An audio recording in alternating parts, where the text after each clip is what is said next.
السلام علیکم ورحمۃ اللہ وبرکاتہ۔ بسم اللہ الرحمن الرحیم۔ حجت حدیث سیریز کے اس تیسرے پروگرام میں آپ کا استقبال ہے۔ آج ہم پھر ایک نئے شبے کے بارے میں بات کریں گے۔ شبہ یہ ہے کہ بہت سے لوگ یہ اعتراض کرتے ہیں اور یہ شبہ پیش کرتے ہیں کہ احادیث کا جو ذخیرہ ہے وہ ظنی ہے، اور اس کی وجہ یہ ہے کہ جو اخبار احاد ہوتی ہیں، یعنی متواتر کے علاوہ جو حدیثیں ہوتی ہیں، ان کے جو نقل کرنے والے راوی ہیں وہ معصوم نہیں تھے، لہذا اس بات کا پورا امکان موجود ہے کہ حدیث کو نقل کرنے میں ان سے غلطی ہو گئی ہو یا انہوں نے جھوٹ بول دیا ہو۔ جب ایسی بات ہے کہ غلطی ہونے کا یا جھوٹ بولنے کا امکان موجود ہے تو ان کی نقل کی ہوئی روایات قابل اعتبار کیسے ہو سکتی ہیں؟ اس میں دونوں باتیں ہو سکتی ہیں، ہو سکتا ہے کہ وہ روایات ٹھیک ہو، صحیح ہو، اور یہ بھی ہو سکتا ہے کہ وہ غلط ہو، صحیح نہ ہو۔ اور جب ایسی صورت ہے تو پھر ان پر اعتبار کیسے کیا جا سکتا ہے؟ لہذا یہ ظنی چیزیں ہیں، یعنی ظنی کا مطلب یہ ہوا کہ گویا کہ صحیح بھی ہو سکتی ہے اور غلط بھی ہو سکتی ہیں، اور ظنی چیزیں جو ہے وہ شریعت میں قابل اعتبار نہیں ہوتی ہیں۔ چنانچہ خدا اللہ تعالیٰ نے قرآن پاک کی کئی آیتوں میں ایسی چیزوں کی پیروی سے منع فرمایا جو ظنی ہوں، جو یقینی نہ ہو، جو پورے طور پر سچ نہ ہو۔ چنانچہ ایک جگہ ارشاد فرمایا وَلَا تَقْفُ مَا لَيْسَ لَكَ بِهِ عِلْمٌ، سورہ اسراء آیت نمبر 26، کہ ان چیزوں کی پیروی نہ کرو جن کا تمہیں علم نہ ہو۔ اور ظاہر بات ہے کہ اخبار احاد سے علم حاصل نہیں ہوتا ہے بلکہ ان سے تو ظن حاصل ہوتا ہے، لہذا اس آیت کی روح سے اخبار احاد کی پیروی بھی نہیں کرنی چاہیے۔ دوسری آیت ہے وَلَا تَقُولُوا عَلَى اللَّهِ إِلَّا الْحَقَّ، سورہ نساء آیت نمبر 171، کہ اللہ پر نہ کہو مگر وہ بات جو حق ہو، سچ ہو۔ اور ظاہر بات ہے کہ جو اخبار احاد ہوتی ہیں ان میں جھوٹ اور غلطی کا بھی احتمال ہوتا ہے، لہذا وہ حق نہیں ہے، ان کا سچ ہونا، حق ہونا یقینی نہیں ہے، لہذا اس آیت کی روح سے ان کی بھی پیروی نہیں کرنی چاہیے۔ اور تیسری آیت ہے جس میں اللہ تعالیٰ نے ظن کی پیروی کرنے والوں کی مذمت کی ہے، فرمایا وَمَا يَتَّبِعُ أَكْثَرُهُمْ إِلَّا ظَنًّا، کہ ان میں سے اکثر لوگوں کا حال یہ ہے کہ یہ صرف ظن کی پیروی کرتے ہیں۔ یہ بات اللہ تعالیٰ نے کافروں اور مشرکوں کے بارے میں کہی ہے۔ یہ آیت سورہ یونس میں آئی ہے، آیت نمبر 36۔ تو یہ آیت بتا رہی ہے کہ ظن کی پیروی کرنے والے قابل مذمت ہیں، لہٰذا جو لوگ اخبار احاد کی پیروی کرتے ہیں وہ بھی اس آیت کی روح سے اللہ کی نظر میں قابل مذمت ہوں گے، وہ کوئی اچھا کام نہیں کر رہے ہیں۔ تو یہ آیتیں بتا رہی ہیں تینوں کہ دین میں، اللہ کے معاملے میں، شریعت کے معاملے میں ظن کی پیروی نہیں کرنی چاہیے، اور اخبار احاد جیسا کہ عرض کیا گیا ظنی ہوتی ہیں کیونکہ ان کے نقل کرنے والے معصوم نہیں تھے، ان کے بارے میں پورا احتمال موجود ہے، امکان موجود ہے کہ ان سے غلطی ہو گئی ہو یا انہوں نے جھوٹ بول دیا ہو۔ جب یہ صورتحال ہے تو پھر ان کی نقل کی ہوئی احادیث قابل اعتبار نہیں رہتی ہیں۔ یہ ہے وہ شبہ جو بہت سے لوگ بڑے زور شور کے ساتھ پیش کرتے ہیں۔ آئیے دیکھتے ہیں کہ حقیقت کیا ہے۔ اس شبہ کے جواب کو سمجھنے کے لیے ہم 4-5 پوائنٹس پر گفتگو کریں گے۔ نمبر 1، جو لوگ یہ شبہ پیش کرتے ہیں تو وہ اس طرح پیش کرتے ہیں گویا کہ احادیث کا سارا ذخیرہ اخبار احاد پر مشتمل ہے، حالانکہ ایسا نہیں۔ احادیث کا ایک بڑا ذخیرہ متواتر پر بھی مشتمل ہے۔ احادیث کی بنیادی طور پر 2 قسمیں ہیں، متواتر اور اخبار احاد۔ پھر متواتر کی بھی 2 قسمیں ہوتی ہیں، متواتر لفظی اور متواتر معنوی۔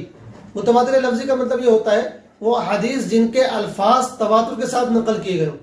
اور متواتر معنوی کا مطلب یہ ہوتا ہے وہ احادیث جن کے الفاظ تو تواتر کے ساتھ نقل نہ کیے گئے ہوں لیکن ان میں جو بات آئی ہے، جو قدر مشترک ہے، وہ تواتر کے ساتھ نقل کیا گیا ہو۔ تو ایسی احادیث کی، یعنی جو متواتر ہیں، چاہے لفظی ہو چاہے معنوی ہوں، اور بالخصوص معنوی متواتر کی ایک بڑی تعداد موجود ہے۔ لہذا جب یہ شبہ پیش کیا جائے تو یہ انداز نہیں ہونا چاہیے گویا کہ پورا ذخیرہ ناقابل اعتبار ہو گیا۔ کم سے کم آپ لوگوں کے اعتبار سے جو اعتراض کرنے والے ہیں، شبہ پیش کرنے والے ہیں، ان کے اعتبار سے متواتر احادیث تو یقینی اور قطعی ہوتی ہیں اور ان کی بھی بڑی تعداد ہے، تو وہ تو قابل اعتبار ٹھہرتی ہیں۔ تو اس شبہ سے بظاہر ایسا لگتا ہے جیسے ساری احادیث ناقابل اعتبار ہو گئی ہیں، حالانکہ جو لوگ اس شبہ کو پیش کرتے ہیں ان کے اعتبار سے بھی متواتر احادیث ناقابل اعتبار نہیں ہے۔ دوسرا پوائنٹ یہ ہے کہ جو قرآنی آیات پیش کی گئی ہے اس بات کی دلیل کے طور پر، تو سچی بات یہ ہے کہ قرآن کی آیات کو غلط جگہ فٹ کیا گیا ہے، وہ کسی بھی طرح ذخیرہ احادیث پر، اخبار احاد پر فٹ نہیں بیٹھتی، اس لیے کہ قرآن میں جس ظن کی پیروی سے منع کیا گیا ہے اس ظن سے مراد عقیدے کے بارے میں ظن ہے، یعنی آپ کوئی ایسا عقیدہ اختیار کر لیں، ایسا عقیدہ رکھیں جس کے پیچھے کوئی دلیل موجود نہ ہو، کوئی نص شرعی موجود نہ ہو۔ چنانچہ مشرکین کی جو مذمت کی گئی ہے وہ اسی بات میں مذمت کی گئی ہے کہ انہوں نے اپنی طرف سے بہت سے عقیدے گھڑ لیے تھے، ان کے پاس اس کی کوئی دلیل نہیں تھی، تو اس کی مذمت کی گئی ہے۔ ایسا ظن جو عقیدے کے معاملے میں ہو، اور ظاہر بات ہے وہ بالکل قابل مذمت ہے۔ اور باقی جہاں تک اس والے زن کی بات ہے جس کی ہم بات کر رہے ہیں، یا جو ہمارے فقہاء اور محدثین کی اصطلاح ہے، تو اس زن سے یہ والا زن مراد نہیں ہے، بلکہ ہمارے یہاں اس زن سے مراد ایسا علم ہوتا ہے جس میں صحیح ہونے کا پہلو غالب ہوتا ہے لیکن تھوڑا سا احتمال خطا کا بھی ہوتا ہے۔ تو یہ زن اردو کے نیرے گمان کے معنی میں نہیں ہے کہ جس میں گویا کہ 50% صحیح ہونے کا امکان ہے اور 50% غلط ہونے کا امکان ہے، نہیں، اس زن سے مراد یہ ہے کہ اس میں زیادہ امکان 90%، 95%، 98% تو یہی امکان ہے کہ بات ٹھیک ہے، لیکن 1-2% احتمال رہتا ہے کہ بھئی غلطی بھی ہو گئی ہو، لیکن اس احتمال کو ہم کوئی توجہ نہیں دیتے ہیں، بلکہ ہم 98%، 99% جو صحیح ہونے کا احتمال ہے، صحیح ہونے کا امکان ہے، اسی پر ہم عمل کرتے ہیں، اسی کو اختیار کرتے ہیں۔ اس لیے کہ شرعی معاملات میں، شرعی مسائل میں ہر جگہ 100% یقینی درجے کی دلیل مل جائے، یہ پاسبل نہیں، ممکن نہیں ہے۔ تو یہ مجبوری ہے کہ آپ 98-99% یا غالب گمان جب بات کے ٹھیک ہونے کا، صحیح ہونے کو، تو اس کو اختیار کریں اور اس پر عمل کریں۔ یہ شریعت کا معاملہ بھی ہے، جیسے کہ آگے چل کے ہم مثالیں بھی دیں گے، اور یہ ہماری ذاتی زندگی میں بھی ہوتا ہے۔ ہم اپنی ذاتی زندگی میں بھی ہر جگہ 100% یقین کے اوپر عمل نہیں کرتے ہیں، بلکہ جب ہم کو لگتا ہے کہ بات ٹھیک ہے، درست ہے، تو ہم اس کو مان لیتے ہیں۔ مثال کے طور پہ ہم یہ بیٹھے ہوئے ہیں، ابھی کسی نے آگے بتایا کہ آپ کو جو ہے فلاں صاحب بلا رہے ہیں، حالانکہ بتانے والا ایک آدمی ہے، لیکن ہم اس کی بات مان کر ادھر چلے جاتے ہیں، حالانکہ پورا امکان موجود ہے کہ جھوٹ بول رہا ہوں۔ اسی طریقے سے آپ نے مان لیجیے کسی کی جان لے لی اور 2 لوگوں نے آپ کے خلاف گواہی دے دی، ان 2 گواہوں کی بنیاد پر آپ کو قاتل مان لیا گیا اور آپ کو سزا مل جائے گی عدالت سے، حالانکہ پورا احتمال موجود ہے، پورا امکان موجود ہے کہ دونوں گواہ جھوٹ بول رہے ہوں، لیکن غالب گمان یہ ہوتا کہ وہ ٹھیک بول رہے ہوں گے۔ تو دنیا میں ہر جگہ غالب گمان پر ہی عمل ہوتا ہے، اسی کو ظن راجع بولتے ہیں۔ تو یہاں یہ والا جو ظن ہے جس کی ہم بات کر رہے ہیں، وہ ظن راجع ہوتا ہے، جس میں علم کا پہلو نہیں، ٹھیک ہونے کا پہلو بہت زیادہ غالب ہوتا ہے، لیکن کچھ % احتمال رہتا ہے کہ بھئی غلطی ہو گئی ہو، لیکن وہ اتنا کم احتمال ہوتا ہے کہ وہ لائق توجہ نہیں ہوتا ہے۔ تیسرا جو پوائنٹ ہے وہ یہ ہے کہ اگر ہر طرح کا ظن قابل مذمت ہوتا اور ہر طرح کے ظن کی پیروی سے منع کر دیا گیا ہوتا اور شریعت میں کسی بھی جگہ ظن کی پیروی کی اجازت نہ ہوتی، تو اس کا نتیجہ بہت سنگین نکلتا۔ نتیجہ یہ نکلتا ہے کہ آپ قرآن کی بہت سی آیات پر عمل نہیں کر پاتے، اس لیے کہ قرآن کی آیات اگرچہ ثبوت کے اعتبار سے تو یقینی ہے، لیکن اپنے مفہوم کے اعتبار سے ساری آیات یقینی نہیں ہیں، بلکہ بہت بڑی تعداد آیات کی ایسی جن کے اندر ایک سے زیادہ مفہوم کا احتمال ہوتا ہے۔ اب آپ جو مفہوم بھی مراد لیں گے تو وہ 100% یقینی نہیں ہوگا، بلکہ اس میں آپ یہ کہیں گے کہ ہم نے جو مفہوم مراد لیا ہے اس میں زیادہ امکان یہی ٹھیک ہونے کا ہے، لیکن اس میں 1-2% یہ بھی احتمال موجود رہے گا کہ دوسرا والا مفہوم زیادہ اچھا ہو اور آپ کا مفہوم غلط ہو، لیکن آپ اس پر عمل کرتے ہیں۔ اور تمام مفسرین، تمام علماء اور دنیا میں تمام امت جو ہے قرآن کی ان آیات پر جو ہے اس طرح کی آیات پر عمل کرتی ہے۔ تو پتہ یہ چلا کہ ہر طرح کا ظن اگر قابل مذمت ہو جائے اور ہر طرح کے ظن کی پیروی سے روک دیا جائے تو خود قرآن کی بہت ساری آیات پر عمل نہیں کیا جا سکتا، جیسے والمطلقات یتربصن بانفسهن ثلاثة قروء، مشہور آیت ہے۔ تو قروء کا معنی لغت میں حیض بھی آتا ہے اور طہر بھی آتا ہے۔ اب آپ حیض مراد لیں گے تو گنجائش رہے گی کہ ہو سکتا ہے طہر کے معنی مراد ہو اصل میں، اور اگر آپ طہر کے معنی مراد لیں گے تو یہ احتمال باقی رہے گا کہ ہو سکتا ہے حیض کے معنی مراد ہو۔ تو آپ جون سا بھی مفہوم مراد لیں گے، آپ یہ تو کہہ سکتے ہیں کہ جو ہم نے مفہوم مراد لیا ہے اس میں ہمیں 98%، 99% اسی کے صحیح ہونے کا امکان لگ رہا ہے، لیکن 1-2% اس بات کا احتمال بھی باقی رہے گا کہ دوسرا والا مفہوم زیادہ بہتر ہو۔ تو پتہ ہی چلا کہ ہر طرح کا جو ظن ہے وہ قابل مذمت نہیں ہے، ورنہ اس کا نتیجہ تو یہ نکلے گا کہ ہم قرآن پہ بھی عمل نہیں کر پائیں گے۔ اور چوتھا جو پہلو ہے وہ یہ ہے کہ خود ہمیں شریعت کے اندر ایسی مثالیں ملتی ہے کہ ظن کی پیروی کی نہ صرف اجازت دی گئی ہے بلکہ عملاً ایسا ہوا بھی ہے، اور اس کی وجہ یہ ہے کہ اس کے بغیر چارہ نہیں ہے۔ مثال کے طور پر خود حضور پاک علیہ السلام کی ایک مشہور حدیث ہے، آپ نے فرمایا کہ اللہ تعالیٰ اس شخص کو سرسبز و شاداب رکھے، خوش رکھے جس نے کوئی حدیث سنی اور دوسروں تک پہنچائی، اس لیے کہ بہت سے لوگ جن تک حدیث پہنچائی جاتی ہے وہ ڈائریکٹ سننے والوں سے زیادہ یاد رکھنے والے ہوتے ہیں۔ اب یہاں حضور پاک فرما رہے ہیں کہ جس نے حدیث کو سن کر دوسروں تک پہنچایا اس کو آپ دعا دے رہے ہیں، اب چاہے وہ پہنچانے والا 1 ہو، 2 ہو، 4 ہو، 5 ہو، یعنی اخبار احاد والے ہوں یا متواتر والے ہوں، تمام لوگ جو ہے اس حدیث کے اندر شامل ہیں، اس حدیث کا مصداق بن رہے ہیں اور اللہ رسول دعا دے رہے ہیں۔ تو آپ کی دعا ان لوگوں کو تبھی تو شامل ہو سکتی ہے جب آپ گویا کہ یہ بھی فرما رہے ہیں کہ ان کا حدیث کو سننا اور دوسروں تک پہنچانا قابل اعتبار ہوگا، معتبر ہوگا، چاہے وہ 2 ہو، چاہے 5 ہو، 4 ہو۔ تو یہ حدیث صاف بتا رہی ہے کہ اخبار احاد جو ہے وہ بھی قابل اعتبار ہوتی ہیں۔ دوسری ایک بہت واضح مثال اس سے بھی زیادہ وہ یہ ہے کہ صحابہ اکرام مسجد قباء میں نماز پڑھ لیتے فجر کی، ایک صحابی نے آگے ان کو بتایا کہ قبلے کا حکم چینج کر دیا گیا ہے، تبدیل کر دیا گیا ہے. وہ نماز کی حالت میں ہی شام کی طرف رک کے ہوئے تھے، لیکن جیسے ان صاحب نے بتایا کہ قبلے کا حکم تبدیل کر دیا گیا ہے، وہ نماز کی حالت میں فوراً پلٹ گئے اور انہوں نے شام کے بجائے اپنا رخ کعبے کی طرف کر لیا. اب یہاں یہ غور کیجئے کہ بتانے والا ایک صحابی ہے، ایک آدمی ہے، خبر واحد ہے، لیکن خبر واحد کی کے باوجود انہوں نے جو ہے نماز کے اندر اپنی حالت کو تبدیل کر لیا، قبلہ بدل لیا. امام شافعی فرماتے ہیں دیکھیے یہاں پر خبر واحد کی وجہ سے انہوں نے وہ والا قبلہ چھوڑ دیا جس کی طرف پہلے وہ نماز پڑھ رہے تھے. انہوں نے تو نہیں پوچھا کہ خبر دینے والا ایک ہے کہ 5 ہے کہ 2 ہیں. انہوں نے جیسے خبر سنی انہیں لگا کہ بھائی ٹھیک کہہ رہے ہوں گے، صحابی جھوٹ نہیں بولتے، لہذا فوراً انہوں نے ان کی بات پر عمل کیا. ایسے قرآن کی ایک آیت ہے یا ایھا الذین آمنوا ان جاءکم فاسق بنبأ فتبینوا، سورہ حجرات آیت نمبر 6 کہ ایمان والو اگر تمہارے پاس فاسق کوئی خبر لے کر آئے تو اس کی تحقیق کر لیا کرو.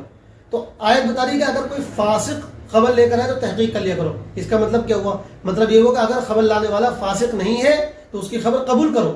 اور یہاں بھی نہیں کہا جا رہا کہ خبر لانے والے کتنے لوگ ہیں، لہٰذا 1 ہو تب بھی قبول کرو اگر فاسق نہیں ہے، 2 ہو تب بھی قبول کرو، 4 ہو تب بھی قبول کرو. تو خبر واحد ہو چاہے خبر متواتر ہو، اگر اس کا نقل کرنے والا فاسق نہیں ہے تو اس کو قبول کرنا چاہیے. اور احادیث کے جو راوی ہوتے ہیں وہ فاسق نہیں ہوتے ہیں، ان کے اندر جو شرائط اور جو اوصاف دیکھے جاتے ہیں وہ انتہائی کڑے اور سخت ہوتے ہیں. ایسی ایک آیت ہے کہ فلولا نفر من كل فرقة منهم طائفة ليتفقهوا في الدين ولينذروا قومهم اذا رجعوا اليهم لعلهم يحذرون، سورہ توبہ آیت نمبر 122. اس میں اللہ تعالیٰ فرمانے کہ کچھ لوگ ایسے ہونے چاہیے جو اپنی اپنی بستیوں سے مدینہ آئیں، یہاں سے علم حاصل کریں اور علم حاصل کرنے کے بعد واپس اپنی قوم کے پاس جائیں اور ان کو آگاہ کریں. تو یہ آیت کیا بتا رہی ہے کہ کچھ لوگ ہوں جو یہاں علم حاصل کریں اور جا کے اپنی قوم کو سمجھائیں، اور ان قوم والوں کو چاہیے کہ ان کی باتوں کو مانیں اور ان پر عمل کریں. یہاں بھی اللہ تعالیٰ یہ فرما رہے ہیں کہ وہ بڑی تعداد میں آئیں، اتنی بڑی تعداد میں آئیں جو متواتر کی تعداد ہوتی ہے. یہ تو اللہ تعالیٰ نہیں فرما رہے 2 لوگ آئیں، 5 لوگ آئیں، 10 لوگ آئیں، جیسی جس کا حساب ہو جیسا ویسے وہ لوگ آئیں اور یہاں علم حاصل کریں، اور پھر جو وہ جا کے بتائیں گے تو ان قوم والوں پر واجب ہوگا کہ ان کی باتوں کو مانیں. تو اس کے اندر جو ہے خبر واحد اس میں بھی شامل ہے، کیونکہ ہو سکتا ہے وہاں سے 2 لوگ آئیں سیکھنے کے لیے، 5 لوگ آئیں، اور 2 یا 4 لوگ جو ہوتے ہیں ان کی باتوں کو، ان کی اخبار کو، ان کی روایت کو خبر واحد ہی کہا جاتا ہے. 5واں جو پوائنٹ ہے وہ یہ ہے کہ تمام جو اخبار احاد ہیں وہ بھی سب کی سب ضمنی نہیں ہوتی ہیں، بلکہ بعض اخبار احاد بھی یقینی درجے تک پہنچ جاتی ہیں جن کو محتف بالقرائن کہا جاتا ہے. یعنی فی نفسی تو وہ اخبار احاد ہوتی ہیں، خبر واحد ہوتی ہیں، لیکن ان کے ساتھ کچھ ایسے قرائن مل جاتے ہیں جو ان کو ظن کے درجے سے اٹھا کر یقین کے درجے تک پہنچا دیتے ہیں. لہذا جو شبہ پیش کرتے ہیں وہ اس طرح جو پیش کرتے ہیں کہ وہ ہے کہ ساری اخبار احاد ضمنی ہوتی ہیں، یہ انداز صحیح نہیں ہے.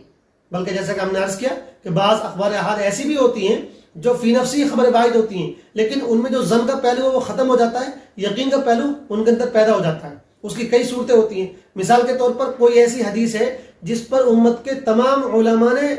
عمل کیا ہے اور اس کو حجت مانا ہے اور اس سے استدلال کیا ہے، تو یہ اس بات کا قرینہ ہے کہ وہ حدیث غلط نہیں ہو سکتی ہے. تمام علماء اس پہ عمل کر رہے ہیں، اب چاہے وہ 1-2 لوگوں کی نقل کی ہوئی روایت ہو، لیکن جب تمام علماء نے اس کو قبول کر لیا تو اس میں یقین کا درجہ یا قطعی درجہ جو ہے پیدا ہو گیا. ایسی اگر کوئی ایسی حدیث ہے جو کئی سندوں سے مروی ہے اور اس کی ایک سند میں بڑے بڑے ائمہ اور حفاظ حدیث ہیں، امام شافعی ہیں، امام مالک ہیں، امام نافع ہیں، اس طرح کے لوگ اس حدیث کو نقل کر رہے ہیں اور ساتھ میں اس کی اور بھی سندیں موجود ہیں، وہ غریب نہیں ہیں، تو بھی یہاں پر جو ہے اب ظن والا معاملہ نہیں رہے گا بلکہ تقریباً یقین کا معاملہ ہو جائے گا. چونکہ امام شافعی، امام مالک، امام نافع اتنے عظیم الشان جو محدثین اور علماء گزرے، ان کے بارے میں آدمی سوچ بھی نہیں سکتا کہ وہ جھوٹ بولیں گے، اور باقی جو غلطی کا امکان تھا تو وہ دوسری سندوں کے ذریعے دور ہو جائے گا کیونکہ اس کی اور بھی سندیں موجود ہیں. تو یہاں پر بھی یہ احتمال جو ظن کا تھا وہ ختم ہو جائے گا اور تقریباً یقین کا درجہ حاصل ہو جائے گا. اسی طریقے سے اگر کوئی حدیث ایسی سند سے روایت کی گئی ہو جو اصح الاسانید ہو، جس کو اصح الاسانید کہا جاتا ہے، اور پھر اس کی بھی کئی سندیں ہوں، تو اس حدیث کے اندر بھی ایسا قرینہ مل جاتا ہے جو ہم کو جو ہے تقریباً یقین کے درجے تک پہنچا دیتا ہے. خلاصہ یہ ہے اس بات کا کہ تمام کی تمام احادیث، تمام کی تمام اخبار احاد وہ ضمنی نہیں ہوتی ہیں، بلکہ اخبار احاد میں بھی بعض احادیث ایسی ہوتی ہیں جو یقین کے درجے تک پہنچ جاتی ہیں. تو یہ جو شبہ پیش کیا گیا ہے کہ بھئی اخبار احاد ضمنی ہوتی ہیں لہذا وہ قابل اعتبار نہیں ہے، وہ حدیث کا سرچشمہ نہیں، وہ شریعت کا مصدر نہیں بن سکتی ہے، تو یہ شبہ کسی بھی اعتبار سے جو ہے حقیقت کی دنیا میں ٹکنے والا نہیں ہے. جو ہم نے جواب پیش کیا آپ کی خدمت میں، اس سے یہ بات بالکل واضح ہو گئی کہ پہلی بات تو یہ کہ احادیث کل کی کل خبر واحد نہیں ہے، بلکہ ایک بڑی تعداد متواتر بھی ہے جو آپ کی روح سے بھی قابل اعتبار ٹھہرتی ہیں. دوسری بات ہے کہ شریعت کے اندر جس زن کی پیروی سے منع کیا گیا ہے وہ یہ والا زن نہیں ہے، بلکہ وہ عقیدے کا زن ہے۔ یہ والا زن تو ایسا ہے کہ اس پر عمل کیے بغیر چارہ ہی نہیں ہے، اس لیے کہ اگر ہم اس پر عمل نہ کریں تو پھر قرآن کی بہت ساری آیتوں پر بھی عمل نہیں ہو سکتا ہے۔ اور چوتھی بات یہ کہ صحابہ کی زندگی میں ہمیں بہت سے واقعات ملتے ہیں، کچھ حدیثیں بھی ملتی ہیں، قرآن کی کچھ آیتیں بھی ملتی ہیں جو ہم کو اس بات کی طرف ہماری رہنمائی کرتی ہیں کہ شریعت کے معاملے میں زن پر عمل ہونا چاہیے۔ خاص طور سے جو قبلے کی تبدیلی والا جو واقعہ آپ کی خدمت میں پیش کیا گیا بالکل واضح طور پر بتا رہا ہے کہ ایک دو لوگوں کی روایت بھی قابل عمل ہوتی ہے۔ اور آخری بات یہ ہے کہ تمام کی تمام اخبار احاد بھی جو ہیں وہ ظنی نہیں ہوتی ہیں، بلکہ ان میں بھی کچھ احادیث ایسی ہوتی ہیں جو یقین کے درجے تک پہنچ جاتی ہیں۔ لہٰذا احادیث کا جو ذخیرہ ہم تک منتقل ہوا ہے ان میں جو راوی تھے ان کے اندر جو اوصاف پائے جاتے تھے، جو ایمانداری جو سچائی پائی جاتی تھی، اس کے ہوتے ہوئے یہ شبہ بالکل ختم ہو جاتا ہے اور ہمیں تقریباً ظن غالب پیدا ہو جاتا ہے کہ ان حضرات نے کوئی جھوٹ نہیں بولا ہے، کیونکہ اگر وہ جھوٹے ہوتے تو ان کی روایت کو قبول ہی نہیں کیا جاتا، جیسا کہ راویوں کے اوصاف کے بارے میں یہ بحث انشاءاللہ آگے چل کے کہیں پر آئے گی۔ تو بہرحال خلاصہ یہی ہے کہ حدیث کا ذخیرہ جو ہم تک پہنچا ہے وہ قابل اعتبار ہے اور وہ شریعت کا سرچشمہ بننے کا بالکل حقدار ہے۔ اللہ تعالی ہم کو صحیح سمجھ نصیب فرمائے۔ والسلام علیکم ورحمۃ اللہ۔